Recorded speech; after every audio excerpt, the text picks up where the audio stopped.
গন্ধযুক্ত গাছ খেয়ে যদি মসজিদে যাওয়া নিষেধ হয়, যেটা একটা হালাল, পেঁয়াজ হালাল না হারাম, রসুন হালাল না হারাম? হালাল। এই হালাল জিনিস খেয়ে মসজিদে যাওয়া নিষেধ। ধূমপানের প্যাকেটের উপরে কি লেখা থাকে?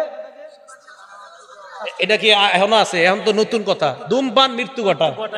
তো যেই জিনিসের উপর লেখা মৃত্যু ঘটায়, এই জিনিস খায় আপনি মসজিদে গিয়ে মাশাআল্লাহ ফেরেশতাদেরকে আনন্দ দিতে চান, তাহলে ফেরেশতাদেরকে কষ্ট দেওয়া যাবে না। ভাই কষ্ট নেন নাই তো আপনারা? মানে বলতে চাইলাম, আমি তো খাইতে নিষেধ করিনি নাকি? হ্যাঁ, জর্দা না, জর্দা খেয়েও যাবেন না। পানও জর্দা এগুলা খেয়ে যাবেন না মসজিদে, একদম আপনি ব্রাশ করে যাবেন।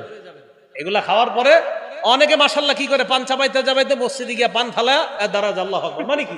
আরে ভাই এটা কেন? না না, এটা করবেন না। চিন্তা করে হুজুর আপনি, আমি পান খাই না, এই কথা কয়ে লাভ নাই। হুজুর করে আমি পান খাইতে দেখছেন কখনো? চিন্তা করে হুজুর মনে কয় না, নিজে মনে পান খায়। আমি খাইলেও, আমি যদি কখনো খাইতামও তাও বলতাম আপনি পান খায় মসজিদে যায় না। শরীয়ত কি আমার উপরে চলে নাকি? কোরআন সুন্নাহর উপর শরীয়ত চলে। এখানে মানুষকে তো পান খেয়েও যাবেন না, বিড়া সিগারেট এটাও যাওয়া যাবে না।